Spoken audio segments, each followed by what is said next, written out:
चलो यार, पॉलिटी आगे करना था ना, तो हमारा शेड्यूल्ड और ट्राइबल एरियाज वाला जो चैप्टर है ना, फिफ्थ शेड्यूल सिक्स्थ शेड्यूल, वो हमको करना है।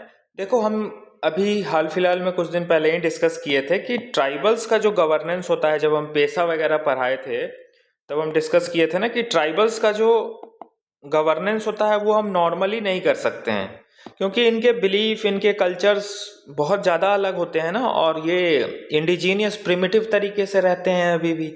तो इनके, और ये फॉरेस्ट पे डिपेंडेंट होते हैं, आइसोलेटेड रीजन्स में रहते हैं, तो इनके गवर्नेंस के मॉडल में थोड़ा सा चेंज किया जाता है। और इसी ट्राइबल गवर्नेंस को और अच्छा करने के लिए पार्ट 10 कॉन्स्टिट्यूशन में डाला गया था, आर्टिकल 244, जो कि एक स्पेशल सिस्टम ऑफ एडमिनिस्ट्रेशन देता है कुछ एरियाज के लिए। कौन से एरियाज के लिए? शेड्यूल्ड एरियाज के लिए और ट्राइबल एरियाज के लिए। ठीक, तो पहले देखते हैं शेड्यूल्ड एरियाज।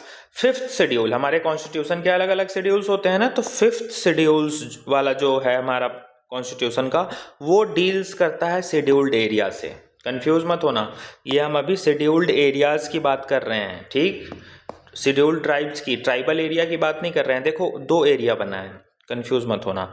आर्टिकल 244 पार्ट 10 हम जो हमारा कॉन्स्टिट्यूशन का है, वो एक स्पेशल सिस्टम ऑफ एडमिनिस्ट्रेशन हमको प्रोवाइड करता है कुछ सर्टेन एरिया के लिए। वो सर्टेन एरियाज क्या हैं? एक तो शेड्यूल्ड एरिया है, एक ट्राइबल एरिया है। पहले हम शेड्यूल्ड एरियाज को पढ़ते हैं। तो शेड्यूल्ड एरियाज, फिफ्थ शेड्यूल जो हमारे कॉन्स्टिट्यूशन का है, उस फिफ्थ शेड्यूल में लिखा गया है शेड्यूल्ड एरियाज के बारे में। ठीक, अब फिफ्थ शेड्यूल वाला जो हमारा कॉन्स्टिट्यूशन का पार्ट है ना, वो फिफ्थ शेड्यूल डील करता है administration of scheduled area. Scheduled area का एडमिनिस्ट्रेशन होगा कैसे, वो फिफ्थ शेड्यूल में बताया गया है। शेड्यूल्ड एरिया या फिर कोई शेड्यूल्ड ट्राइबल एरिया भी है, उसका भी गवर्नेंस फिफ्थ शेड्यूल में दिया हुआ है कि कैसे होगा। सभी स्टेट में हो सकता है, एक्सेप्ट 4 स्टेट में ये नहीं हो सकता है, आसाम, मेघालय, त्रिपुरा, मणिपुर, सॉरी मिजोरम। तो ये 4 स्टेट में फिफ्थ शेड्यूल लागू नहीं होता है। क्यों नहीं होता है, आगे बताएंगे। अब इसको ध्यान से समझो, ये तो तुमको यहाँ क्या लिखा है वो हम तुमको समझाए हैं, अब इसको याद कैसे करोगे ये समझो। देखो, फिफ्थ शेड्यूल, सबसे पहली बात, फिफ्थ शेड्यूल किससे डील कर रहा है? शेड्यूल्ड एरियाज से। अब ये शेड्यूल्ड एरिया कोई एरिया होगा, इस एरिया में शेड्यूल्ड ट्राइब्स हो सकते हैं, शेड्यूल कास्ट वाले लोग जो ये SC ST के ट्राइबल्स हो सकते हैं, अलग अलग ट्राइब्स हो सकते हैं। तो ये एक एरिया है। ठीक, फिफ्थ शेड्यूल लागू कहाँ कहाँ होगा? तो सारे स्टेट में होगा, ऑल स्टेट्स, एक्सेप्ट 4 स्टेट्स में लागू कहाँ नहीं होगा? आसाम, मेघालय, त्रिपुरा, मिजोरम, ये 4 स्टेट पे शेड्यूल्ड एरियाज लागू नहीं होगा। ठीक, अब शेड्यूल्ड एरियाज को अभी हम आगे फिर से ब्रीफ में देखेंगे। ये तो अभी बेसिक डेफिनेशन तुमको हम बताएं कि शेड्यूल्ड एरियाज में का मतलब क्या हुआ, किस शेड्यूल में आता है और कौन कौन से स्टेट शेड्यूल्ड एरिया में नहीं आते हैं। देखो, शेड्यूल्ड एरिया कहीं भी हो सकता है इंडिया के स्टेट्स में, लेकिन इन चारों स्टेट में नहीं होगा। फिफ्थ शेड्यूल इन चारों स्टेट पे लागू नहीं होता है शेड्यूल्ड एरिया का। क्यों नहीं होता है, अभी आगे बता रहे हैं। ठीक, अब फिफ्थ शेड्यूल तो देख लिए, शेड्यूल्ड एरियाज से गवर्न कर रहा है। अब सिक्स्थ शेड्यूल देखो, तो सिक्स्थ शेड्यूल ट्राइबल एरियाज के लिए है, ट्राइबल एडमिनिस्ट्रेशन के लिए है।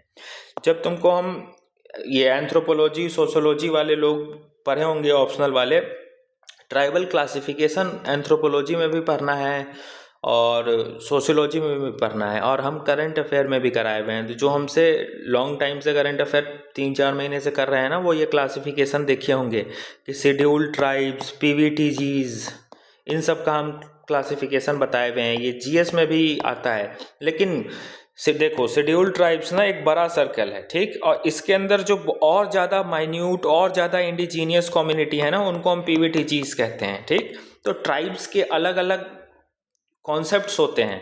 तो कुछ ऐसे ट्राइब्स हैं आसाम, मेघालय, मणिपुर, त्रिपुरा के, और कुछ ऐसे एरियाज हैं जो बहुत क्रिटिकल हैं, तो इनके लिए एक सेपरेट स्ट्रक्चर हम बनाए हुए हैं सिक्स्थ शेड्यूल में। तो सिक्स्थ शेड्यूल में हम ट्राइबल एरिया का एडमिनिस्ट्रेशन करते हैं, और सिर्फ 4 स्टेट के लिए करते हैं, आसाम, मेघालय, त्रिपुरा और मिजोरम। जो स्टेट फिफ्थ शेड्यूल में नहीं आते हैं, जो 4 स्टेट, वही 4 स्टेट सिक्स्थ शेड्यूल में आते हैं। तो सिक्स्थ शेड्यूल बस इन्हीं 4 स्टेट 8M TM के लिए बनाया गया है। ठीक, फिफ्थ शेड्यूल में किसका गवर्नेंस हो रहा है? शेड्यूल्ड एरिया का। शेड्यूल्ड एरिया फिफ्थ शेड्यूल से और ट्राइबल एरिया सिक्स्थ शेड्यूल से। ध्यान रखना, ऊपर तुमको हम दो एरिया बताए ना, एक शेड्यूल्ड एरिया, एक ट्राइबल एरिया। तो शेड्यूल्ड एरिया फिफ्थ शेड्यूल से गवर्न होगा, ट्राइबल एरिया सिक्स्थ शेड्यूल से गवर्न होगा। एक और कॉन्सेप्ट अभी करंट अफेयर में ही या पेशा भी हम करा रहे थे तो डिस्कस किए थे, ये जितने भी एरिया हैं, ये फिफ्थ शेड्यूल वाला हुआ, ये सिक्स्थ शेड्यूल वाला हुआ, क्या ये पूरे स्टेट पे लागू हो जाएगा? नहीं, ये उस स्टेट के उस एरिया पे लागू होगा जहाँ ट्राइब्स हैं, ये उस स्टेट के उस एरिया पे लागू होगा जहाँ शेड्यूल्ड ट्राइब्स हैं। बताए थे ना कि मान लो ट्राइबल एरियाज में आसाम आता है, ठीक, सिक्स्थ शेड्यूल में AMTM आता है ना, देखो यहाँ सिक्स्थ शेड्यूल में हम तुमको बताए हैं ना कि AMTM यही 4 स्टेट्स के लिए सिक्स्थ शेड्यूल है। तो मान लो आसाम आता है, तो क्या पूरा आसाम शेड्यूल्ड एरिया है? सॉरी, पूरा आसाम ट्राइबल एरिया है क्या? नहीं, पूरा आसाम ट्राइबल एरिया नहीं है। आसाम के बस वो एरिया जहाँ से ये ट्राइब्स की पॉपुलेशन है, उन एरिया में ये scheduled area, sorry, tribal area बनेगा। ठीक, तो कहने का मतलब ये बस ये है कि शेड्यूल्ड एरिया और ट्राइबल एरिया पूरे स्टेट पे लागू नहीं होता है, ये उस स्टेट के कुछ स्पेसिफिक एरिया में लागू होगा जहां ट्राइबल कम्युनिटीज हैं। ठीक, तो और फिफ्थ शेड्यूल कहां लागू होगा, कैसे लागू होगा और किन स्टेट्स के लिए है, किन स्टेट्स के लिए नहीं है, वो तुमको बता दिए। सिक्स्थ शेड्यूल कहाँ लागू होगा और किन स्टेट्स के लिए है वो बता दिए। अब थोड़ा और डिटेल में देखो फिफ्थ शेड्यूल के बारे में। फिफ्थ शेड्यूल किसी भी स्टेट में लग सकता है एक्सेप्ट ये 4 जो तुमको ऊपर भी बताए हैं। फिफ्थ शेड्यूल को डिक्लेयर कौन करता है? प्रेसिडेंट करता है गवर्नर के साथ कंसल्टेशन में आकर। फिफ्थ शेड्यूल में जो एरिया आते हैं उनका गवर्नेंस कौन करेगा? तो गवर्नेंस तो स्टेट ही करती है, स्टेट एग्जीक्यूशन ही होता है, सारा फंक्शन स्टेट ही इंप्लीमेंट करती है, लेकिन सेंटर डायरेक्शन देते रहता है, सेंटर एडवाइस देते रहता है। फिफ्थ शेड्यूल में ही पंचायत को एक्सटेंड करने के लिए हम पेशा लाए थे। इसका जब पेशा तुमको हम इससे पिछले वाले चैप्टर में कराए हैं लोकल बॉडीज में, तो हम लिंक कराए थे, तो पेशा इन्हीं फिफ्थ शेड्यूल वाले एरिया पे लागू होता है। Governor is empowered to direct that any particular act of parliament or state does not apply to a scheduled area or apply with specific modification and exceptions।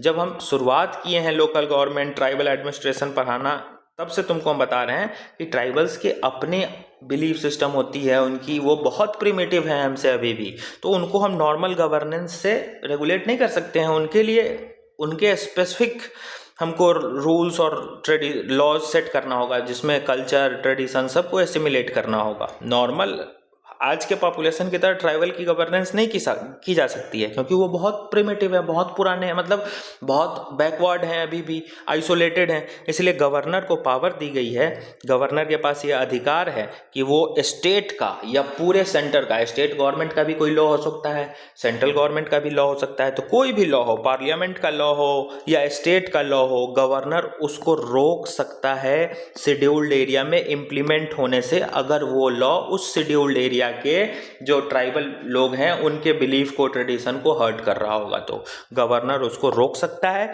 या फिर कुछ उस एक्ट में स्पेशल मॉडिफिकेशन कराएगा, कुछ एक्सेप्शंस कराएगा जहां से ये एरिया वाले ट्राइबल्स के ग्रीवांसेस सॉल्व हो, उसके बाद वो इम्प्लीमेंट करा सकता है। गवर्नर के पास ये पावर है। क्यों पावर दी गई? ताकि इन ट्राइबल्स लोगों का एसिमिलेटरी अप्रोच हो। इंडिया ये सोशियोलॉजी वाले भी ये पढ़े होंगे, एसिमिलेटरी अप्रोच, GS घूरिया, इन सब का जो डिबेट है, और ये ऑप्शनल का डिबेट है, छोड़ो हटाओ। तो तुमको हम बता दिए फिफ्थ शेड्यूल, गवर्नर की पावर, रूल, ये एग्जीक्यूशन कौन करेगा? स्टेट करेगा, डायरेक्शन सेंटर देते रहता है। कौन डिक्लेयर करेगा फिफ्थ शेड्यूल का एरिया? प्रेसिडेंट करेंगे गवर्नर के साथ कंसल्टेशन में। फिफ्थ शेड्यूल वाला एरिया कहाँ पे लागू हो सकता है? तो हर एक स्टेट में हो सकता है, ये कंफ्यूज मत होना कि फिफ्थ शेड्यूल हर एक स्टेट में है, नहीं। फिफ्थ शेड्यूल एरिया सारे स्टेट में लागू हो सकता है जहाँ पे ट्राइबल कम्युनिटीज़ होंगी, जहाँ पे लगेगा गवर्नर को, प्रेसिडेंट को कि लागू करना चाहिए, यहाँ पे ट्राइबल लोग हैं तो वो करेगा। लेकिन 4 स्टेट हैं जिसमें फिफ्थ शेड्यूल लागू नहीं होगा। AMTM यहाँ नहीं होगा लागू। ठीक, सब बता दिए, पेशा फिफ्थ शेड्यूल बता दिए।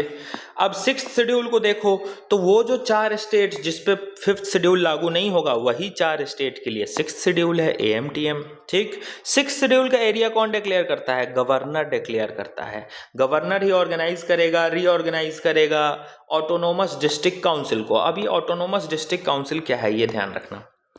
ADC autonomous district council, full form लिखने की जरूरत नहीं है ना, समझ में आ गया। Autonomous district council governor declare करता है 6th शेड्यूल में, ठीक। अब गवर्नर को मान लो AMTM में से किसी एक स्टेट में 6th शेड्यूल वाला ट्राइबल एरिया डिक्लेयर करना है, तो गवर्नर, रुको यार, हाँ, तो गवर्नर ने डिक्लेयर कर दी।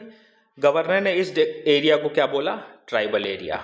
6th शेड्यूल में ये ट्राइबल एरिया है आज से, तो इस एरिया को हम क्या बोलेंगे पता है, ऑटोनोमस डिस्ट्रिक्ट काउंसिल, ठीक। ये AMTM स्टेट, जिसमें मान लो आसाम में ये गवर्नर ने ये 6th शेड्यूल में एक एरिया डाल दिया, तो आसाम का ये जो एरिया होगा ना ट्राइबल एरिया, जिसको गवर्नर ने नोटिफाई किया, ये एरिया को हम क्या बोलेंगे, ऑटोनोमस डिस्ट्रिक्ट काउंसिल। तो ऑटोनोमस डिस्ट्रिक्ट काउंसिल कौन बना सकता है, गवर्नर, कुछ नहीं, गवर्नर डिक्लेयर करेंगे 6th शेड्यूल में ट्राइबल एरियाज को। तो जिस भी ट्राइबल एरियाज को, मान लो आसाम इतना बड़ा है, ये इतना एरिया ट्राइबल एरिया डिक्लेयर करना है गवर्नर को 6th शेड्यूल में, गवर्नर ने डिक्लेयर कर दिया। अब इस इतने एरिया को हम बोलेंगे ऑटोनोमस डिस्ट्रिक्ट काउंसिल, ठीक। तो कंफ्यूज मत होना कि यहाँ क्या लिखा है, organise reorganise autonomous district council, कुछ नहीं, जो एरिया 6th शेड्यूल में गवर्नर डिक्लेयर करेंगे ना, उसी एरिया को ऑटोनोमस डिस्ट्रिक्ट काउंसिल कहते हैं। क्लियर। चलो, अब वही चीज़ यहाँ है जो तुमको ऊपर लिखाएं बताए थे हम कि एक्ट्स ऑफ पार्लियामेंट और स्टेट डू नॉट अप्लाई और अप्लाई विथ मॉडिफिकेशन और एक्सेप्शंस। स्टेट का लॉ या फिर पार्लियामेंट का लॉ डायरेक्ट इन ऑटोनोमस डिस्ट्रिक्ट काउंसिल पे लागू नहीं होगा, वो कुछ ना कुछ मॉडिफिकेशन से होगा, गवर्नर उसको रोक सकता है, गवर्नर के पास पावर है, ठीक।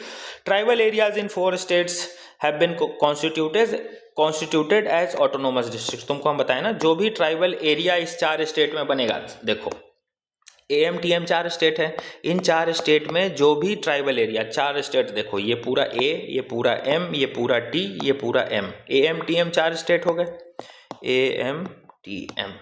अब इसका जो भी एरिया ट्राइबल एरिया घोषित होगा ना, गवर्नर जो भी एरिया को ट्राइबल एरिया डिक्लेयर करेगा, ये सारे एरिया जो होंगे क्या कहलाएंगे, ऑटोनोमस डिस्ट्रिक्ट काउंसिल्स। ये जितने हैं ये सब कहलाएंगे ऑटोनोमस डिस्ट्रिक्ट काउंसिल। तो 4 स्टेट, कौन से 4 स्टेट, AMTM, इन एरिया में जो भी ट्राइबल एरिया कॉन्स्टिट्यूट किया जाएगा उसको क्या बोला जाएगा, ऑटोनोमस डिस्ट्रिक्ट्स। यही तो लिखा है, tribal areas in 4 states have been constituted as autonomous district, ठीक। तो जो भी ट्राइबल एरिया 6th शेड्यूल में बनाया जाएगा उसको किस नाम से बुलाया जाएगा, autonomous district council. Clear. Do not fall outside state execution authority, हालांकि ये स्टेट के बाहर नहीं होता है, स्टेट का गवर्नेंस इस पे रहेगा, सारा गवर्नेंस इसका स्टेट ही करती है, ठीक, लेकिन सेंटर डायरेक्शन देते रहता है, ठीक। तो ये स्टेट के एग्जीक्यूटिव अथॉरिटी में आता है ऑटोनोमस डिस्ट्रिक्ट काउंसिल। और autonomous district council 6th schedule में ऑटोनोमी ज़्यादा मिलती है, इंडिपेंडेंस ज़्यादा मिलती है, ठीक, than compare to 5th schedule area, ध्यान रखना। तो 6th शेड्यूल में ज़्यादा फ़ायदा मिल रहा है इन ट्राइबल्स लोगों को, इनको ज़्यादा बेनिफिट दी गई है, ज़्यादा ऑटोनॉमी दी गई है, 5th शेड्यूल को थोड़ा सा कम है, ठीक। क्योंकि देखो ना, ये सिर्फ 4 स्टेट्स के लिए स्पेशली बनाया गया है, आसाम हो गया, मिजोरम, त्रिपुरा और मेघालय, ठीक। तो ये हमारा पूरा शेड्यूल्ड और ट्राइबल एरिया, ठीक। 5th शेड्यूल 6th शेड्यूल करा दिए। अब देखो अगला पार्ट, हमारा अगला चैप्टर है नीति आयोग। नीति आयोग इंपॉर्टेंट है। नीति आयोग 1 जनवरी 2015 को आया, प्लानिंग कमीशन को रिप्लेस कर दिया, ये सब हमको पता है। नीति आयोग का फुल फॉर्म देखो क्या है, national institute for transforming India, ये इसका फुल फॉर्म है। प्लानिंग कमीशन को रिप्लेस किया, हम सब जानते हैं। नीति आयोग का काम क्या है, ये प्रमोट करता है cooperative federalism, multiple time cooperative federalism, competitive federalism और कॉम्बेटिव फेडरलिज्म। तीनों फेडरलिज्म करंट अफेयर में कराए हैं, आंसर भी लिखवाए हैं, ठीक। तो कोऑपरेटिव फेडरलिज्म को प्रमोट करता है नीति आयोग, सस्टेनेबल डेवलपमेंट को नीति आयोग प्रमोट करता है। और नीति आयोग के चेयरमैन कौन होते हैं, प्राइम मिनिस्टर। इसीलिए अभी कल एक नीति आयोग का रिपोर्ट आया है ना, वेस्ट वाला, इसीलिए हम कहते हैं कि रट लो, नीति आयोग की कोई भी स्ट्रेटजी हो या उसका कुछ विज़न हो ना, वो तुम्हारे लिए बैकबोन का काम करेगा, बिकॉज चेयरपर्सन कौन है। हम अब तुमको एक याद दिला रहे हैं, जब हम इकोनॉमिक्स कराए थे इंक्लूसिव ग्रोथ वाला चैप्टर, उसमें हम नीति आयोग की एक न्यू इंडिया 75 स्ट्रैटेजी कराए थे और बोले थे ब्रह्मास्त्र है इंक्लूसिव ग्रोथ पे, हर साल किसी न किसी डायमेंशन से वो क्वेश्चन पूछ रहा है इधर 4-5 साल में, और उसमें अगर वो पूछ दे तो नीति आयोग का वो @ 75 स्ट्रैटेजी फॉर यंग इंडिया बता देना। नीति आयोग का बहुत क्रूशियल रोल है। और देखना आगे वो इंडिया की जो 75 स्ट्रेटजी है ना, वो तुमको इस चैप्टर में भी हम डिस्कस कराए हैं, क्योंकि पीएम उसके चेयरपर्सन है ना, नीति आयोग का पूरा हेड प्राइम मिनिस्टर कर रहे हैं, तो वो एक इंपॉर्टेंट चीज़ बन जाता है। इसलिए तुमको हम कल भी बोले थे कि वो आर्टिकल इंपॉर्टेंट है। तो ये तो बेसिक नीति आयोग का तुमको बता दिए। नीति आयोग का कंपोजिशन देख लो, प्राइम मिनिस्टर इसके मेन हेड होते हैं, चेयरपर्सन होते हैं, एक वाइस चेयरपर्सन होगा जिसको प्राइम मिनिस्टर ही अपॉइंट करते हैं, कुछ मेंबर्स इसमें होंगे, कुछ फुल टाइम मेंबर होंगे, कुछ पार्ट टाइम मेंबर होंगे, चीफ मिनिस्टर लेफ्टिनेंट गवर्नर आकर ज्वाइन करते हैं एज ए मेंबर इनके, कुछ स्पेशल इन्वाइटी होते हैं जिनको इन्विटेशन देकर बुलाया जाता है, जिनकी जरूरत महसूस होगी, जो उतने नॉलेजेबल होंगे, और एक सीईओ अपॉइंट करते हैं नीति आयोग का। और कौन करेगा अपॉइंट? Prime minister. तो नीति आयोग के सारे कर्ता धर्ता कौन है? हमारे प्राइम मिनिस्टर हैं। इसलिए नीति आयोग की बोली हुई हर बात यूपीएससी के पॉइंट ऑफ व्यू से इंपॉर्टेंट है। कुछ चीज़ होती है और नीति आयोग ऐसे ही बात बोलता नहीं है। NITI Aayog long term vision plan बनाता है। नीति आयोग का एस्पिरेशनल डिस्ट्रिक्ट प्रोग्राम बहुत अच्छा सक्सेस किया है। वो एस्पिरेशनल सब आगे तुमको हम यहाँ की इनिशिएटिव में देखो ना, यहाँ सब जिक्र कराए हुए हैं। तो ये तुमको हम इसके कंपोजिशन बता दिए। अब नीति आयोग का कुछ की फीचर्स देख लो, क्या क्या काम करेगा। तो ये पॉलिसी थिंक टैंक का काम करता है, एडवाइजरी रोल है, हालांकि इसका एडवाइस देता है, लेकिन सारी पॉलिसी थिंक टैंक बनाना पैन इंडिया लेवल पे कैसे उसका इम्प्लीमेंटेशन होगा, नीति आयोग ही करता है। बॉटम अप इसका अप्रोच है, डिसेंट्रलाइज्ड अप्रोच है, मतलब ग्राउंड लेवल से ये गवर्नेंस कर रहा है, ना कि टॉप टू बॉटम जो हम बोलते हैं। तो ये नीचे से ऊपर इसका अप्रोच है गवर्नेंस का, डिसेंट्रलाइजेशन ऑफ पावर को फोकस कर रहा है। साथ में नीति आयोग की फोकस एरिया क्या है, तो कि इकोनॉमिक ग्रोथ हो, ठीक, इकोनॉमिक ग्रोथ प्रमोट करना है, सोशल जस्टिस प्रमोट करना है, टेक्नोलॉजिकल ग्रोथ प्रमोट करना है, और सस्टेनेबल डेवलपमेंट प्रमोट करना है। ये 4 नीति आयोग के फोकस एरिया हैं। नीति आयोग इंक्लूसिव डेवलपमेंट भी प्रमोट करता है, इसीलिए चैप्टर 4 इकोनॉमिक्स का जो इंक्लूसिव ग्रोथ तुमको हम कराए थे, उसमें हम नीति आयोग की वो स्ट्रेटजी डाले थे। देखो यहाँ पे लिखा है कि इनिशिएटिव में इंपॉर्टेंट है भैया, ब्रह्मास्त्र बोले हैं तो ऐसे ही थोड़ी बोले हैं। और लॉन्ग टर्म प्लान्स बनाता है, तुमको बताया ना कि NITI Aayog long term plan बनाता है, इसलिए उसके रिकमेंडेशंस, उसके प्लान्स, प्रपोजल डायरेक्ट एक मेंस के क्वेश्चन बनते हैं, ठीक। जैसे कि वेस्ट मैनेजमेंट का सिनेरियो का रिपोर्ट दिया है, बस नीति आयोग ने जो बोला है ना उतनी ही बात से एक क्वेश्चन बन जाएगा और उतनी ही बात उसमें लिखना होगा, उसके बाहर से कुछ चीज़ हमको करने की ज़रूरत ही नहीं है। मतलब वो एक कॉम्प्रिहेंसिव नीति आयोग का कोई प्लानिंग या नोट्स होता है, उसको अगर सटीक तरीके से निकाल लो ना तो एक क्वेश्चन वहीं से होगा, सारा लाइन वहीं से तुमको चिपकाना है, सारा मैटर वहीं से लेना है। ऐसे होते हैं नीति आयोग के आर्टिकल्स इन द सेंस उसके जो भी प्लान्स प्रपोजल हैं, ठीक। तो ये की फीचर्स तुमको नीति आयोग का बताए। नीति आयोग का फंक्शन देखो, फंक्शन क्या है, पॉलिसी फॉर्मुलेट करेगा, पॉलिसी बनाएगा, मॉनिटर करता है, इवैल्यूएशन करता है, कोऑपरेटिव फेडरलिज्म को प्रमोट करता है, इनोवेशन और रिसर्च करता है, और रिसोर्स एलोकेशन भी करता है कि किसको कितना रिसोर्स देना है, ठीक। कुछ क्रिटिसिज्म भी है नीति आयोग का। नीति आयोग का क्रिटिसिज्म क्या है कि इनके पास उतनी फिनेंशियल अथॉरिटी नहीं है, प्राइम मिनिस्टर चेयरपर्सन होते हैं, तो पॉलिटाइजेशन मेनली पॉलिटिक्स इन्वॉल्व हो जाती है, जिस तरीके से कुछ इश्यूज आते हैं। इसका स्ट्रक्चर सेंट्रलाइज्ड है, मतलब सेंट्रलाइजेशन ऑफ पावर है नीति आयोग में, बहुत ट्रांसपेरेंसी नहीं है इसमें, ब्यूरोक्रेटिक डिलेज जो इंडिया में होते हैं वो, और अकाउंटेबिलिटी की कमी। तो ये सब जेन्युइन मतलब ये जेनरिक पॉइंट्स हैं जो इंडिया के हर एक गवर्नमेंट चीज़ों में के रिगार्डिंग क्रिटिसिज्म में आ जाएगा। तो कुछ बहुत बड़ा सोना चांदी नहीं है यूपीएससी की प्रिपरेशन, ये सब कुछ जेनरिक पॉइंट है जो हम बहुत जगह जब गवर्नमेंट को क्रिटिसाइज करते हैं तो यूज़ करते हैं। तो कोई ऐसा बहुत ये स्पेशल क्रिटिसिज्म नहीं है जो तुमको हम समझाएं, ठीक। तो ये क्रिटिसिज्म हो गया। तो नीति आयोग तुमको हम प्रीलिम्स के पर्सपेक्टिव के साथ साथ मेंस का भी पर्सपेक्टिव कराते जा रहे हैं, ठीक। नीति आयोग के कुछ की इनिशिएटिव देख लो, क्या क्या इंपॉर्टेंट काम है, जैसे कि aspirational district programme, India at the rate 75 strategy, ये करंट अफेयर में कराए हैं, ये इकोनॉमिक्स में भी कराए हैं, करंट अफेयर में भी कराए हैं, digital India multiple time current affair में कराए हैं, Atal innovation mission multiple time current affair में किए हैं, एसडीजी मॉनिटरिंग करते रहते हैं करंट अफेयर में, आयुष्मान भारत वो जो हेल्थ वाला है। तो ये इतनी चीज़ कुछ की इनिशिएटिव है नीति आयोग के जो इम्पोर्टेंट हैं, ठीक है। तो और भी, लेकिन जो हाईलाइटेड हैं वो तुमको हम बता दिए, ठीक, जो अभी ऑनगोइंग चल भी रहे हैं। इस पे काम अभी भी चल रहा है, इस पे काम अभी भी चल रहा है, डिजिटल इंडिया पे भी काम चल रहा है, अटल इनोवेशन मिशन पे भी काम चल रहा है, सस्टेनेबल डेवलपमेंट गोल मॉनिटरिंग पे भी काम चल रहा है, और आयुष्मान भारत पे भी काम चल रहा है। सब के सब रनिंग हैं, लाइव हैं, चल रहे हैं, ठीक। पूरा नीति आयोग कंप्लीट देख लेना, सब कुछ लिखा है इसमें। अब इसी क्रिटिसिज्म का उल्टा कर दो तो तुमको वे फॉरवर्ड मिलेगा, कंक्लूजन बना लोगे। चलो अगला चैप्टर देखो, इलेक्शन। इलेक्शन हमारे कॉन्स्टिट्यूशन के आर्टिकल 324 से लेकर 329 तक में दिया हुआ है। पहले ही यहाँ पे एक डिस्क्लेमर है, यहाँ पे तुमको हम इलेक्शन कमीशन जो बॉडी है हमारी वो नहीं कराए हैं, क्योंकि जब कॉन्स्टिट्यूशनल बॉडीज कराएंगे उसमें सारे कॉन्स्टिट्यूशनल बॉडीज एक साथ करेंगे। Election commission, state election commission, UPSC का chairman, state public service commission का चेयरमैन, सारे बॉडीज, फाइनेंस कमीशन, सब कर लेंगे उस constitutional bodies non constitutional bodies वाले चैप्टर में। इसलिए कंफ्यूज मत होना कि इलेक्शन कमीशन छोड़ का दिए। ठीक, तो यहाँ से यहाँ तक के आर्टिकल में आता है। पार्ट 15 में हमारा इलेक्शन आता है। अब देखो आर्टिकल 324 क्या कहता है। आर्टिकल 324 ये कहता है कि इलेक्शन कमिश्नर जो होगा वो इलेक्शन कंडक्ट कराएगा। किसका? पार्लियामेंट का, मतलब सेंट्रल लेवल का इलेक्शन, स्टेट का मतलब स्टेट लेवल का इलेक्शन, प्रेसिडेंट का और वाइस प्रेसिडेंट का।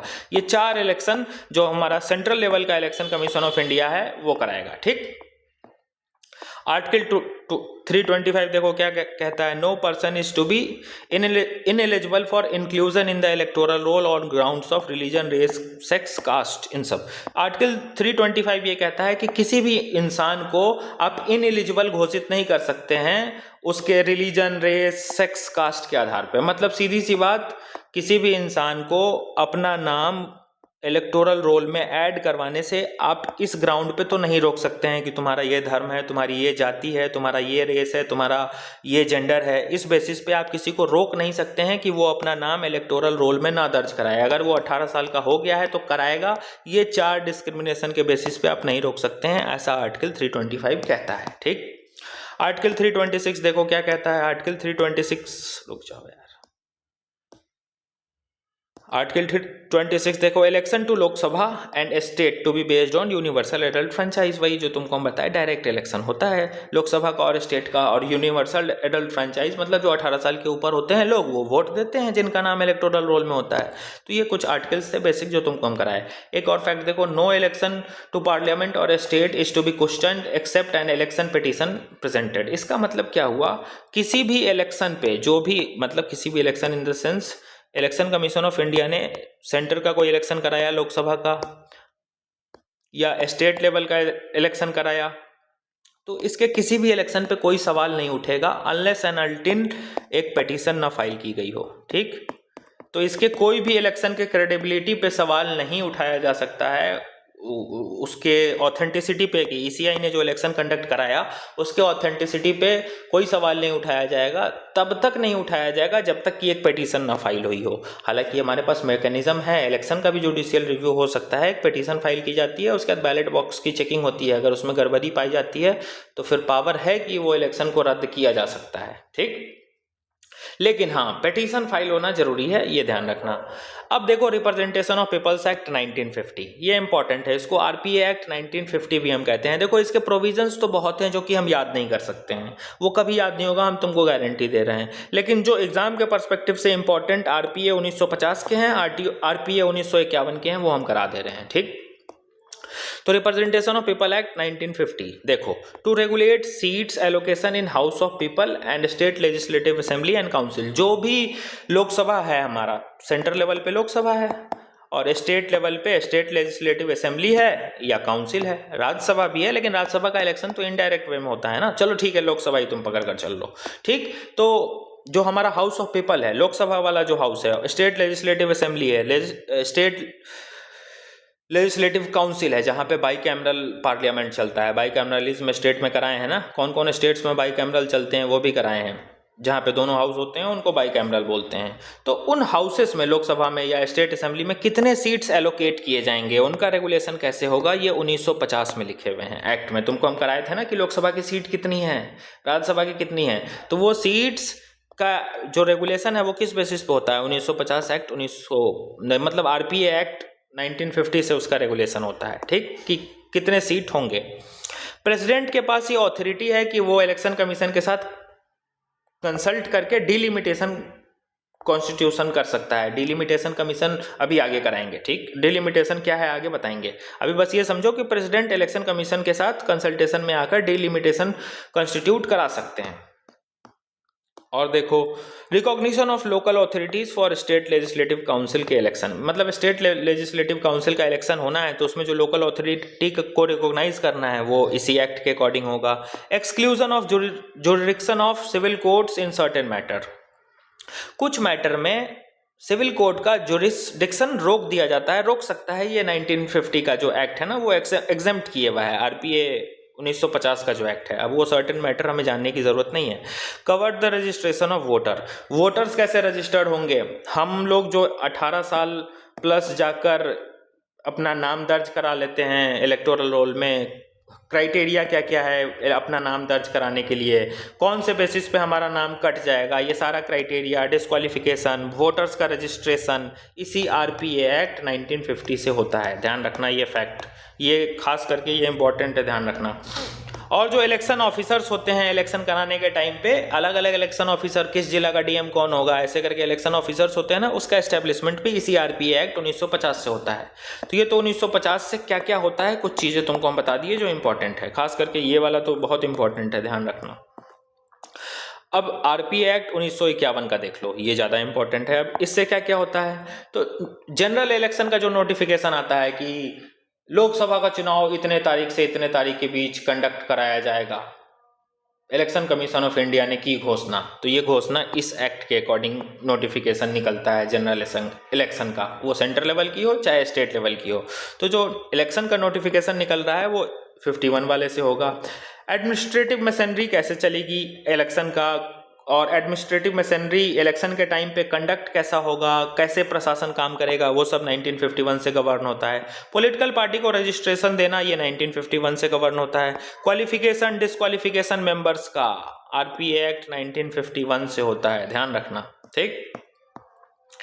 डिस्प्यूट्स रिगार्डिंग इलेक्शंस कोई आया है तो वो भी इसी से सॉल्व होगा। कोई करप्ट प्रैक्टिसेस है या कोई इलेक्शन ऑफेंस हुआ है वो भी इससे होगा। बाई इलेक्शन या फिर टाइम लिमिट, कितने टाइम में वैकेंसी फाइल करनी है, ये सब के रिगार्डिंग 1951 गवर्न करता है। तो तुमको हम आरपीए एक्ट 1950-51 दोनों करा दिए। हाँ, ये प्रीलिम्स के पर्सपेक्टिव से मोटा मोटी हम इतना ही करते हैं, लेकिन अभी एसआईआर के कारण आरपीए एक्ट खूब थोड़ा न्यूज़ में है, तो मेंस के लिए एक इंपॉर्टेंट डायमेंशन बनता है। हालांकि 2026 के मेंस के लिए इंपॉर्टेंट डायमेंशन नहीं बनता है, क्योंकि 2025 में हम के मेंस में ये आरपीए एक्ट से सवाल आ चुका है, और हम लोग एसआईआर ये सब डिस्कस कर रहे थे तो आरपीए एक्ट पढ़े भी थे, उसके बाद करना ही छोड़ दिए थे, क्योंकि 2025 में मेंस का क्वेश्चन ये बन चुका है ना, तो इस बार आएगा नहीं, पॉसिबिलिटी 0% है।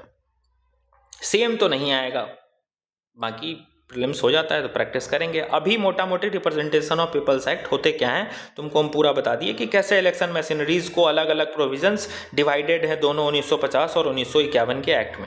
अब आ जाओ डिलिमिटेशन एक्ट, ये 2002 वाला है, लिखा है 2002 में आया था, लेकिन तुमको हम इस टॉपिक में पूरा डिलिमिटेशन पढ़ा देंगे।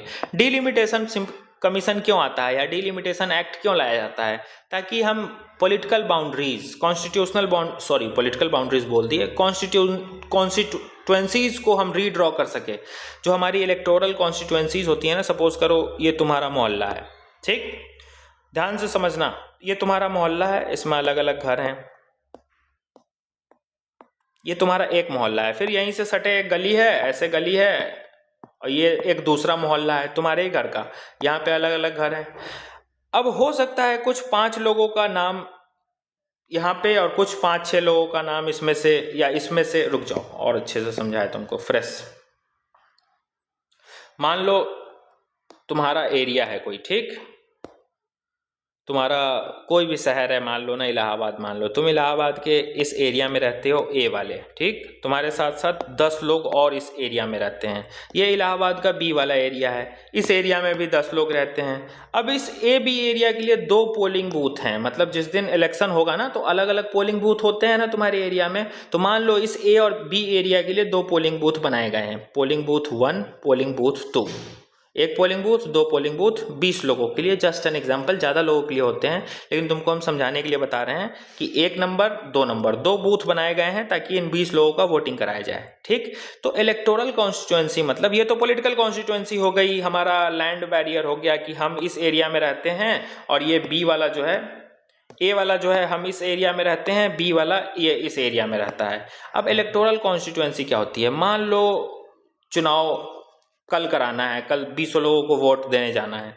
तो हो सकता है 7 लोग इस एरिया के और 3 लोग इस एरिया के, 7 3 10 हो गए ना, ये 10 लोगों का एक साथ यहाँ पे इस वाले बूथ में नाम आया हो कि आपको वोट डालने यहाँ जाना है, इस एरिया के 3 लोग बचे और इस एरिया के 7 लोग बचे, 7 3 10 और 10 लोगों का इस एरिया में हो, तो इन 7 लोगों का पॉलिटिकल एरिया तो ये हो गया जहां ये रह रहे हैं, फिजिकल एरिया तो ये हो गया, लेकिन इलेक्टोरल कॉन्स्टिट्यूएंसी ये 7 लोगों की इलेक्टोरल कॉन्स्टिट्यूएंसी क्या हो गई, ये पोलिंग बूथ 1 जो जहां वोट डालने जाता है ना, वो उसकी इलेक्टोरल कॉन्स्टिट्यूएंसी होती है। तो उसी इलेक्टोरल कॉन्स्टिट्यूएंसी को कि कौन से एरिया के लोग कहाँ वोट डालने जाएंगे, कौन सा पोलिंग बूथ कैसे मैनेज होगा, वही तय होता है डिलिमिटेशन कमीशन में। कई बार लोगों को डाउट होता है कि डिलिमिटेशन में कौन सी बाउंड्री एडजस्ट कर रहे हैं, कुछ नहीं। तुम घर में अपने ग्रैंड पेरेंट्स अगर होंगे या फिर तो उनसे पूछना, वो एक्सपीरियंस किए होंगे, वो कहते होंगे पहले हमारा नाम इस पोलिंग बूथ पे आता था, अब ये नाम तो इस एरिया वाले पोलिंग बूथ पे आता है। कुछ नहीं, ये क्या हुई, कॉन्स्टिट्यूएंसी चेंज हो गई 2002 में। पहले इस कॉन्स्टिट्यूएंसी में आपका नाम आता था चुनाव वाले इलेक्टोरल रोल में, अब इस कॉन्स्टिट्यूएंसी के पोलिंग बूथ पर जाकर वोट दे देते थे। अब डिलिमिटेशन आ गया, आपके कॉन्स्टिट्यूएंसी के एरिया में फेरबदल किया गया, कुछ लोगों को उठाकर बी वाले एरिया में लाकर यहाँ बी वाले पोलिंग बूथ पे वोट डलवाने के लिए बुलवाया गया, तो आपका नाम बी वाले एरिया में आ गया। अब आप इस कॉन्स्टिट्यूएंसी के मेंबर हो गए। घर तो आपका यही है, लेकिन कॉन्स्टिट्यूएंसी बदल गई, पहले ये थी अब ये हो गई। तो ये डिलिमिटेशन एक्ट से तय होता है कि कौन सा एरिया का कॉन्स्टिट्यूएंसी कितनी होगी। ये अलग अलग पॉपुलेशन देख के वो करते हैं। कंफ्यूज मत होना, तुमको जितना हम बता दिए वो मोर देन इनफ है। डिलिमिटेशन कमीशन किस बाउंड्री का एडजस्टमेंट कर रही है, ये समझ में आया। हम मतलब भरोसे के साथ कह सकते हैं कि बहुत लोगों को इसमें कंफ्यूजन होता है कि ये डिलिमिटेशन कमीशन कौन सी बाउंड्री एडजस्ट कर रही है। और बहुत लोग तो लंबे टाइम तक पढ़ाई भी कर लेते हैं और उस डाउट को वो पूछ नहीं पाते हैं, या फिर उनका वो डाउट अनसॉल्व्ड रहता है। ये मतलब मेरा एक्सपीरियंस कहता है, तुम लोग ऑनेस्टली बताना कि ये डिलिमिटेशन का बाउंड्रीज का क्लासिफिकेशन जो तुमको भी हम बताए हैं कि ये कौन सी बाउंड्री को एडजस्ट कर रही है, इतनी क्लैरिटी थी क्या? मुझे भी 2-3 साल नहीं थी, बहुत लेट आया है डिलिमिटेशन का ये क्लैरिटी। और हम इसको मतलब पर्सनली जिससे मिलते हैं उससे पूछते हैं तो उसका एक्सपीरियंस भी सेम होता है। तो बस तुम लोग से भी पूछ रहे हैं कि कौन सी बाउंड्री एडजस्ट होती है डिलिमिटेशन में, क्लैरिटी थी। पता तो सबका था कि हाँ वो कुछ बाउंड्री एडजस्ट करता है। चलो हो गया, टॉपिक पे आ जाओ। तो ये कुछ रीड्रॉ कर रही है कॉन्स्टिट्यूएंसी की बाउंड्री। लोकसभा इलेक्शन के टाइम पे लोकसभा की कॉन्स्टिट्यूशनल बाउंड्रीज को एडजस्ट करेगी, स्टेट इलेक्शन के टाइम पे स्टेट का करेगी। ये भी तुमने देखा होगा कि अगर लोकसभा का चुनाव हो रहा है तो पोलिंग बूथ ये है, मतलब आप इस एरिया के कॉन्स्टिट्यूएंसी में इस पोलिंग बूथ पे वोट डालने जाइएगा। लेकिन अगर स्टेट का इलेक्शन हो रहा है तो हो सकता है आपका पोलिंग बूथ चेंज हो जाए। ये भी क्या है, कॉन्स्टिट्यूएंसी का डिफरेंस है। पोलिंग बूथ एरिया अलग हो गई, ठीक, तो वो कॉन्स्टिट्यूएंसी है। तो वो कॉन्स्टिट्यूएंसी को रीड्रॉ कराने के लिए डिलिमिटेशन एक्ट लाया जाता है और इसी डिलिमिटेशन एक्ट से एक डिलिमिटेशन कमीशन बनती है। डिलिमिटेशन कमीशन ये सारा तेल बेल बाउंड्री का रीड्रॉ, कौन सा एरिया का कॉन्स्टिट्यूएंसी किसको किधर ट्रांसफर करना है, वो सब वही डिलिमिटेशन कमीशन करती है। पॉपुलेशन के आधार पर सीट्स का रेशियो ये तय करती है, पॉपुलेशन ही क्राइटेरिया लेती है। और SC ST के लिए सीट्स रिजर्व होते हैं पॉपुलेशन के आधार पर। डिलिमिटेशन कमीशन का जो डिसीजन होता है वो फाइनल होता है और बाइंडिंग होता है और उस पर कोई जुडिशियल रिव्यू नहीं होते हैं, ध्यान रखना, ये स्पेशल फैक्ट, ध्यान रखना इसको, ठीक। और इसका मेन एम क्या होता है? एम ये होता है कि aim at addressing population changes for fair representation in electoral process. अब ये कॉन्स्टिट्यूएंसी को रीड्रॉ क्यों किया जाता है, क्यों ए वाले को बी में शिफ्ट किया जाता है, बी वाले को किया, ऐसे जानबूझ के अक्कर बक्कर बम्बे बोल नहीं किया जाता है। क्यों किया जाता है? क्योंकि हो सकता है ए एरिया की पॉपुलेशन पहले 10 थी, अब हो गई है 50, ठीक, और बी एरिया की पॉपुलेशन पहले तो थी 20, लेकिन अभी इसकी पॉपुलेशन है 30। तो एडजस्टमेंट ऑफ सीट्स बराबर हो, ये डिफरेंस बहुत ज़्यादा ना हो, इसके लिए ये बराबर करते रहता है कि सब पॉपुलेशन और सीट्स का रेशियो बराबर बना रहे। उतना डीप हमको घुसने की ज़रूरत नहीं है। मेन इसका एम ये है कि फेयर रिप्रेजेंटेशन इलेक्टोरल प्रोसेस में सभी एरिया से आए, इसीलिए ये रीएडजस्टमेंट सीट्स का करते रहता है। अब सीट्स भी फ्रोजन है। हमारा सेंसस के बेसिस पे जब हम सेंसस कराए थे जो 2027 में होना है जून जुलाई में, तो तुमको हम बताए थे कि सीट्स और कॉन्स्टिट्यूशनल बाउंड्रीज दोनों फ्रीज कर दी हुई है। और करंट अफेयर जुलाई वाला जो हमारा है, जून वाला है, उन सब में ये टॉपिक मल्टीपल टाइम डिस्कस किए हुए हैं। तो डिलिमिटेशन कब से हमारा स्टेट के लिए और लोकसभा के लिए कब से ये फ्रीज कर दिया गया है, तो 2026 तक इलेक्टोरल कॉन्स्टिट्यूएंसी को फ्रीज की गई है, नहीं बदल सकती है। और ये 84th कॉन्स्टिट्यूशनल अमेंडमेंट एक्ट 2001 में हम लाए थे, जिसके कारण 2026 तक कॉन्स्टिट्यूएंसी को हमने फ्रीज करके रखा है कि 2026 तक कोई चेंज नहीं होगा। अब 2027 में सेंसस होगा ना, तो सब चीज़ चेंज करने की बात की जा रही है, कॉन्स्टिट्यूएंसी डिलिमिटेशन सब कराने की बात की जा रही है, ठीक, जो तुमको हम ऑलरेडी करा चुके हैं। करंट अफेयर में भी और पॉलिटी में भी हम पढ़ते हैं, हालांकि वो पॉलिटी का स्टैटिक तो नहीं है, लेकिन तुमको हम करंट अफेयर में कराए हुए हैं। याद है नॉर्थ और साउथ का डिवाइड, डिलिमिटेशन को क्यों फ्रीज किया गया? नॉर्दर्न स्टेट्स जो थे और जो साउदर्न स्टेट्स थे, आज़ादी के टाइम पे एक, देखो आज़ादी के टाइम पे सेंट्रल गवर्नमेंट एक प्लान लाई, उस प्लान का नाम था बर्थ कंट्रोल, ठीक। अब नॉर्दर्न स्टेट्स हमारे यूपी बिहार एमपी वाले स्टेट्स हो गए, साउदर्न स्टेट्स तमिलनाडु केरला वाले स्टेट्स हो गए। साउदर्न स्टेट्स ने बर्थ कंट्रोल प्रोग्राम को एकदम दिल पे ले लिया, सीरियसली लागू कर दिया और बहुत अच्छा बर्थ कंट्रोल हो गया, पॉपुलेशन बहुत डिक्लाइन हो गई। अब यूपी बिहार एमपी वाले लोग को तुमको पता है, ये लोग बर्थ कंट्रोल पे ध्यान नहीं दिए, यहाँ की पॉपुलेशन बढ़ती चली गई। अब लोकसभा में सीट्स या फिर डिलिमिटेशन में जो सीट्स होते हैं वो कौन से बेसिस पे होते हैं? तय पॉपुलेशन के बेसिस पे। साउदर्न स्टेट्स कुछ समय बाद 30 साल बाद जब रियलाइज किया तो चिल्लाने लगा कि अरे तेरी, ये तो हम बर्थ कंट्रोल प्रोग्राम इतना अच्छा इंप्लीमेंट किए, पॉपुलेशन कंट्रोल किए, हमारा ही सीट्स कम गया, और जो सही से लागू भी नहीं किया बर्थ कंट्रोल, जिन एरिया में बर्थ कंट्रोल हो ही नहीं पाए उस एरिया का सीट्स बढ़ते जा रहा है। तब तो जो अच्छा काम करे सफरर वो है, उसकी सीट्स कम रही है, और जो पॉलिसी को सही से इंप्लीमेंट नहीं किया नॉर्दर्न स्टेट्स बर्थ कंट्रोल वाले को, उसकी पॉपुलेशन बढ़ते जा रही है और सीट्स डिवाइड होना है पॉपुलेशन के आधार पे। तो नॉर्दर्न स्टेट्स का रिप्रेजेंटेशन ज़्यादा होने लगा लोकसभा में, स्टेट लेजिस्लेटिव असेंबली में, पॉलिटिक्स में। साउदर्न स्टेट्स का सीट्स कम होने लगा, जिस कारण से बवाल मचाया गया। इसलिए सीट्स और कॉन्स्टिट्यूएंसी सबको फ्रीज करके रखा है, सीट्स को अलग ये हम सेंसस के डाटा से फ्रीज करके रखे हैं और कॉन्स्टिट्यूएंसी को 2026 तक 84th कॉन्स्टिट्यूशनल अमेंडमेंट एक्ट 2001 से फ्रीज करके रखे हैं। अभी तक 4 टाइम डिलिमिटेशन कराया गया है, ये 2024 का PYQ है, ठीक, कि अभी तक डिलिमिटेशन कितने बार हुए हैं? तो 4 बार हुए हैं डिलिमिटेशन। लास्ट वही 2002 में, ये फ्रोजन है ना 2026 तक, तो ये 84th अमेंडमेंट एक्ट 2001 में आया था और 2002 में लास्ट टाइम डिलिमिटेशन कमीशन बैठी थी, अभी तक नहीं बैठी थी। 26 चल रहा है, 27 में इलेक्शन होना है, 27 में इलेक्शन हो जाए उसके बाद देखा जाएगा कि क्या होती है। बात तो है कि इलेक्शन के बाद ये सब करा लिया जाएगा, डिलिमिटेशन ये सब। अगला चैप्टर पे आओ, एंटी डिफेक्शन लॉ।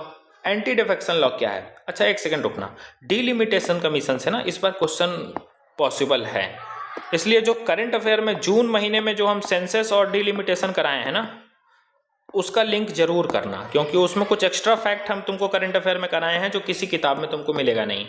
इसीलिए हम बोल रहे हैं, देखो पॉलिटी आज से कल में खत्म हो जाएगा, स्टैटिक पॉलिटी का सारा खत्म हो चुका है, बस अब हमको कॉन्स्टिट्यूशनल नॉन कॉन्स्टिट्यूशनल बॉडीज कराने हैं। इकोनॉमिक्स के 2 चैप्टर है वो हम करा देंगे अभी खत्म, परेशान नहीं होना है। तो मेन जो तुम्हारा प्रीलिम्स का कोर पिलर है ना, इकोनॉमिक्स पॉलिटी, जिससे 30 क्वेश्चन आने हैं भाई, ये हम 90% आज के डेट में तुम्हारा करवा चुके हैं। इनका PYQ बनाना शुरू करो, करंट अफेयर का रिविजन शुरू करो, साथ में ज्योग्राफी पढ़ना शुरू करो। ये कर लोगे ना तो तुमको 50 क्वेश्चन यही मिलेंगे, इकोनॉमिक्स, पॉलिटी, ज्योग्राफी और करंट अफेयर। 50+ क्वेश्चन प्रीलिम्स में इन्हीं सोर्सेस से मिलेंगे, ये हम पक्की बात बता रहे हैं, ठीक। पिछली बार भी 2025 के ही प्रीलिम्स में इसी एक साल, जैसे तुम लोग को नोट्स दे रहे हैं ना मंथली करंट अफेयर का, इसी एक साल भी नहीं यार, 8-9 महीने के नोट्स से 22 से 23 क्वेश्चन सीधा सीधी सॉल्व हो रहा था प्रीलिम्स में। मेंस की बात छोड़ दो, लेकिन हम प्रीलिम्स को हमेशा बोलते हैं कि स्टैटिक ही प्रीलिम्स निकलवाता है, करंट अफेयर हम इतने अच्छे से करके जाते हैं कि हमको वो ऐड करेगा, 15 से 20 क्वेश्चन सॉल्व जरूर करवाएगा। तो लेकिन प्रीलिम्स में स्टैटिक का गेम है और उसमें भी इकोनॉमिक्स और पॉलिटी सबसे ज़्यादा है, तो करना शुरू करना। डिलिमिटेशन के बारे में जो एक्स्ट्रा पॉइंट करंट से हम ऐड करने के लिए बताए हैं, जून के करंट अफेयर के कंपाइलेशन से, उसको ऐड जरूर करना। डिलिमिटेशन के साथ सेंसस हम एक टॉपिक कराए हुए हैं करंट अफेयर में, उसको एकोमोडेट जरूर करना। इस बार क्वेश्चन है पॉसिबल, या तो प्रीलिम्स में पूछ दे या मेन्स में पूछ दे, ठीक। डिलिमिटेशन और इलेक्शन कमीशन ऐसे करके वो घुमाएगा। एंटी डिफेक्शन लॉ अगला चैप्टर देखो, तो एंटी डिफेक्शन लॉ हम पॉलिटी में पढ़ते हैं ना, करंट अफेयर में ये भी बहुत बार आता है। तो ये 52nd कॉन्स्टिट्यूशनल अमेंडमेंट एक्ट 1985 से आया था और इसमें कुछ मॉडिफिकेशंस भी हुए हैं। Modifications 91st constitutional amendment act 2003 वाले एक्ट से मॉडिफिकेशन हुआ इस एंटी डिफेक्शन लॉ में। Anti defection law 52 constitutional amendment act से आया, तो हमारे कॉन्स्टिट्यूशन में 10th शेड्यूल ऐड कर दिया गया। 10th शेड्यूल किससे रिलेटेड है? एंटी डिफेक्शन लॉ से रिलेटेड है। एंटी डिफेक्शन मतलब आपकी मेंबरशिप चली जाएगी, आप डिफेक्ट हो गए, ठीक।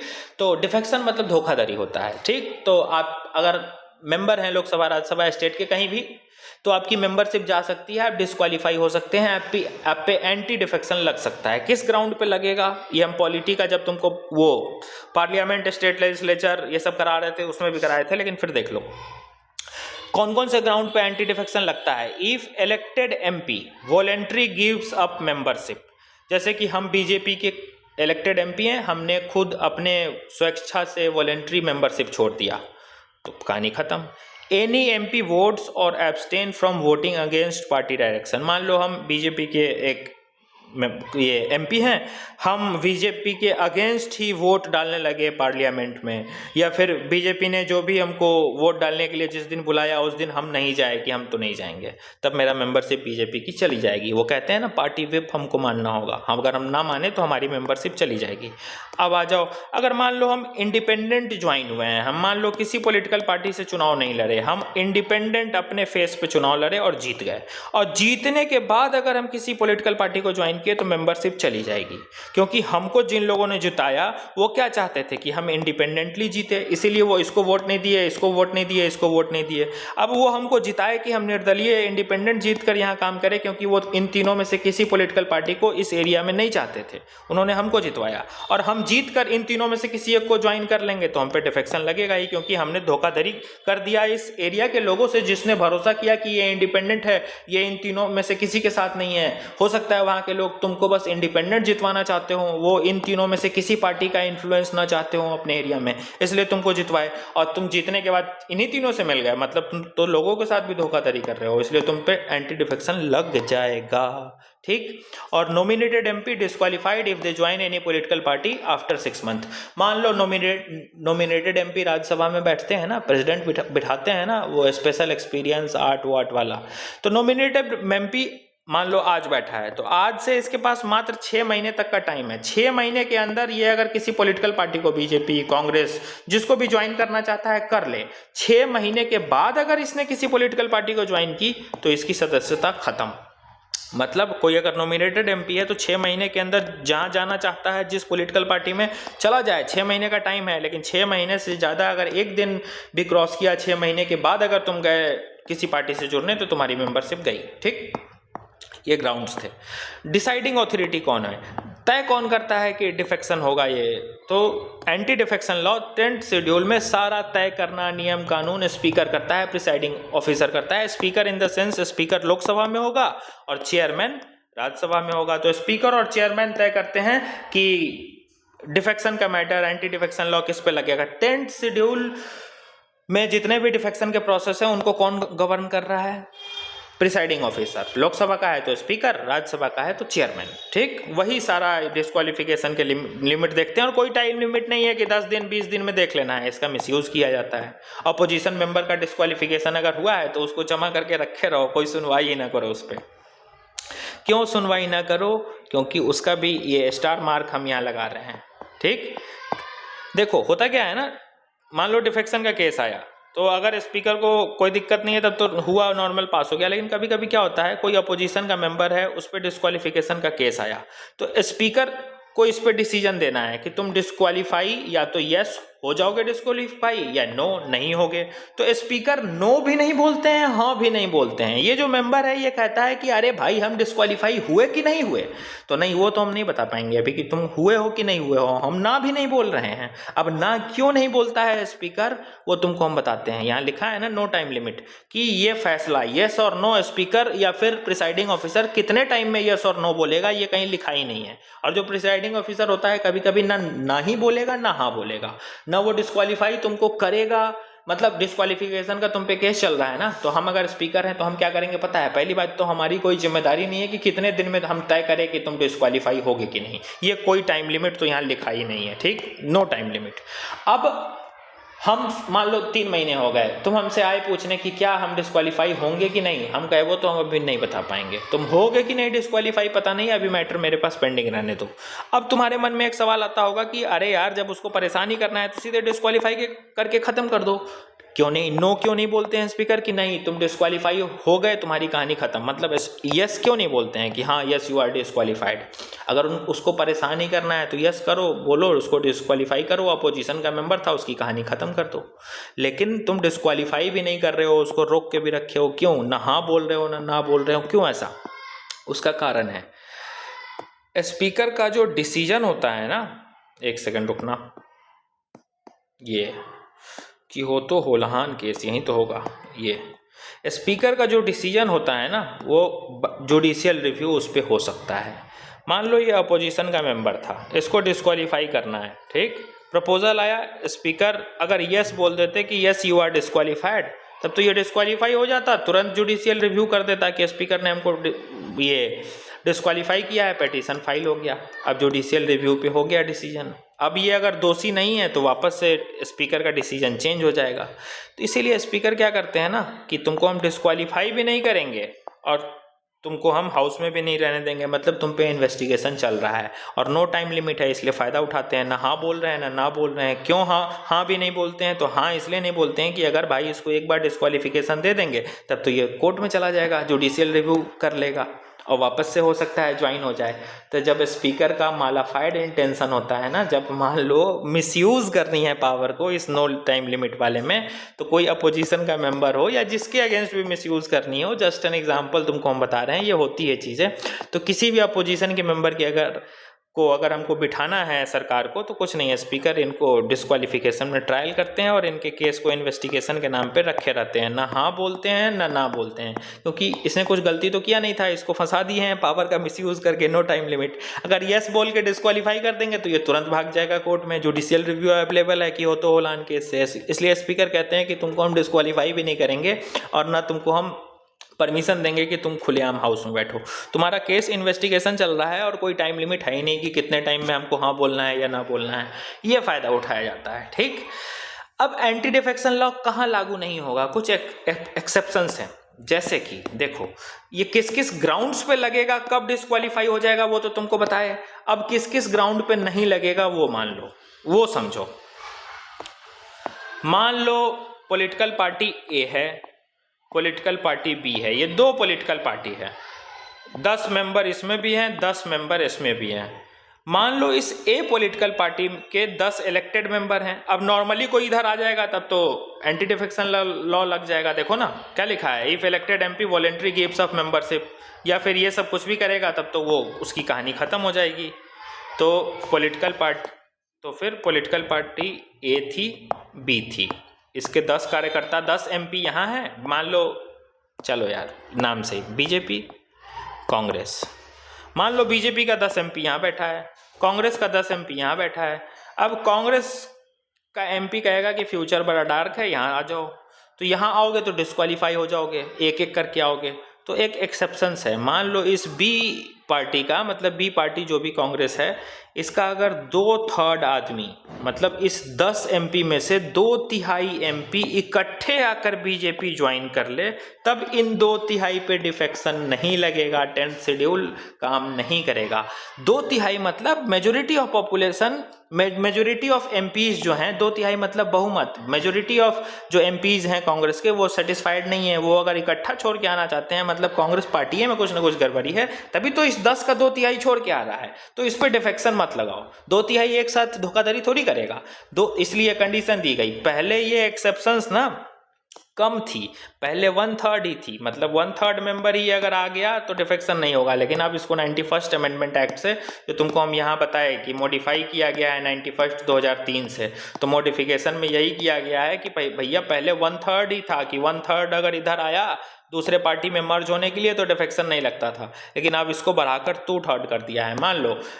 मान लो 2 पॉलिटिकल पार्टी है ए बी का 10 मेंबर थे टोटल एमपी, अब इस 10 में से 2/3 अगर मर्ज हो जाए ए के साथ कि हम इस तुमसे आके मिल गए, तब डिफेक्शन नहीं लगेगा, ठीक, ध्यान रखना। ये तो पहला पॉइंट हुआ। दूसरा है वॉलेंट्री रिजिग्नेशन और rejoining of a party by elected member as presiding officer of, कुछ नहीं, ये पॉइंट को समझने का मतलब सीधा समझना, गवर्नर रूलिंग पार्टी के मेंबर होते हैं ना, या फिर गवर्नर जो भी अपॉइंट होता है वो अपनी पार्टी छोड़कर वापस से अगर ज्वाइन हो तो उस पर डिफेक्शन नहीं लगेगा। ठीक, मान लो जस्ट एन एग्जांपल, बीजेपी का गवर्नर, ये स्पीकर, गवर्नर बोल दिए हैं क्या, सॉरी गवर्नर नहीं स्पीकर, बीजेपी का स्पीकर हाउस में बैठा है ना, तो ये स्पीकर अगर अपनी पॉलिटिकल पार्टी छोड़कर स्पीकर का पद को ग्रहण करने के लिए अपनी पॉलिटिकल पार्टी छोड़ी है, अपनी मेंबरशिप एमपी वाली मेंबरशिप छोड़ी है, तब उस पर डिफेक्शन लग जाएगा क्या? नहीं लगेगा। तुमको हम बताएं ना कि अगर एक एमपी अपनी मेंबरशिप छोड़ता है तो उस पर डिफेक्शन लग जाएगा। लेकिन ये एक्सेप्शंस दिया गया है प्रिसाइडिंग ऑफिसर को, राज्यसभा में हमारे वाइस प्रेसिडेंट को और लोकसभा में हमारे स्पीकर को, कि अगर आप किसी पार्टी से बिलोंग करते हैं और उस स्पीकर के पोस्ट को होल्ड करने के लिए अपने मेंबरशिप को छोड़ा है तो आप पे डिफेक्शन नहीं लगेगा, आप डिफेक्शन में नहीं आएंगे। ये इसलिए इंश्योर किया गया ताकि जो स्पीकर का ऑफिस है वो सही से चलता रहे।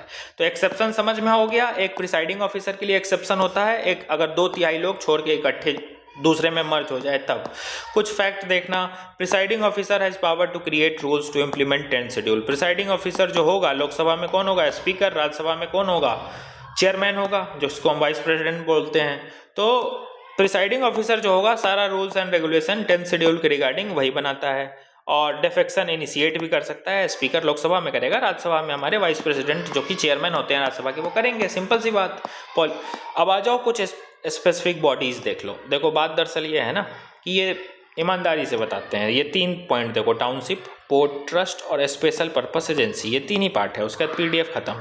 लोकल गवर्नमेंट जब हम करा रहे थे ना तो मेरे पीडीएफ में से पता नहीं ये स्लाइड कहाँ गायब हो गया था, उस दिन हमको मिला नहीं। हम बार हम सोच रहे थे कि इतना कम कैसे हो गया, कुछ तो छूट रहा है। उस दिन मुझे दिमाग में नहीं आया, लेकिन जब हम दूसरा पीडीएफ खुद अपना वीडियो एक बार चेक कर रहे थे ना, हम रीचेक भी करते हैं नोट्स में कि जो बोल दिए सही बोले कि नहीं, कंटेंट सही गया कि नहीं, वो देख रहे थे तो ये पेज तो हमको साइड में गिरा हुआ मिला, तो बोले कि इसका पीडीएफ तो गया ही नहीं है। तो बस ये समझ लो, ये 3 जो एक्स्ट्रा तुमको हम करा रहे हैं ना, एक टाउनशिप, एक पोर्ट ट्रस्ट और ये स्पेशल पर्पस एजेंसी, ये लोकल गवर्नमेंट वाला जो चैप्टर कराए हैं, ठीक, इससे पहले लोकल गवर्नमेंट वाला, उसी का 3 पार्ट है, 3 पॉइंट है, छोटा छोटा 1 पन्ना है, बस 2 मिनट भी नहीं लेंगे। देखो टाउनशिप, लोकल एडमिनिस्ट्रेशन की हम बात कर रहे हैं, और ये अर्बन एडमिनिस्ट्रेशन है, 74th कॉन्स्टिट्यूशनल अमेंडमेंट, ठीक है, याद दिला दिए।